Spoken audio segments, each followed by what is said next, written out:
സുഹൃത്തിന്റെ അച്ഛന്റെ ചികിത്സയ്ക്കായി സ്വർണ്ണ കമ്മൽ ഊരി നൽകിയ മാതൃകയായിരിക്കുകയാണ് കൊടുങ്ങല്ലൂർ ഗവൺമെന്റ് ഹയർ സെക്കൻഡറി സ്കൂളിലെ ഫാത്തിമ സാറ. 9ാം ക്ലാസ്സുകാരിയുടെ നന്മയ്ക്ക് 100 മാർക്കാണ് നാട് നൽകുന്നത്.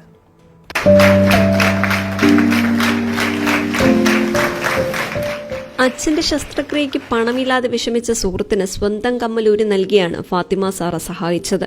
കരൾ രോഗം ബാധിച്ച ഇടവിള സ്വദേശി രാജുവിന്റെ ചികിത്സയ്ക്കാണ് ഫാത്തിമ സ്വന്തം കമ്മൽ ഊരി നൽകിയത്. രാജുവിന്റെ മകൾ പഠിക്കുന്ന KKTM government girls higher secondary സ്കൂളിലാണ് ഫാത്തിമയും പഠിക്കുന്നത്. സുഹൃത്തിന്റെ ദുഃഖം കണ്ടിട്ടാണ് ഫാത്തിമ മാതാപിതാക്കളുടെ അനുവാദത്തോടെ സ്വർണ്ണക്കമ്മൽ നൽകിയത്. കുട്ടികളുടെ കരച്ചിലും കണ്ട് പിന്നെ എനിക്ക് ഇതുപോലെ ഒരു അനുഭവമൊക്കെ ഉണ്ട്. എൻ്റെ വാപ്പച്ചിക്ക് ഇതുപോലെ ഓപ്പറേഷനൊക്കെ വന്നപ്പോ ഇങ്ങനെ കുറെ ആൾക്കാരൊക്കെ സഹായിച്ചിട്ടുണ്ട്. അപ്പൊ ആ ഒരു ഇത് വെച്ചിട്ടാണ് കൊടുത്തത്. പിന്നെ എന്തെങ്കിലും ഒന്നും കൊടുക്കണ്ടില്ല, ആകെ ഉണ്ടായിരുന്നാണ് കമ്മല്, അത് കൊടുക്കുന്നത്. ഫാത്തിമ ചെയ്ത വലിയൊരു പുണ്യകർമ്മം ആ വീട്ടുകാർക്ക് അതൊരു വലിയ സഹായം തന്നെയാണ്. അങ്ങനെ ഒരു മനസ്സ് കുട്ടികൾക്ക് തോന്നുക എന്ന് പറയുന്നതിന് വലിയൊരു കാര്യം. ഞങ്ങൾ ഒത്തിരി അഭിനന്ദിക്കുന്നു.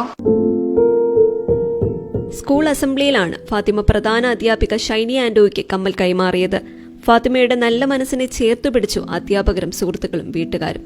ഏഷ്യാനെറ്റ് ന്യൂസ്, തൃശൂർ.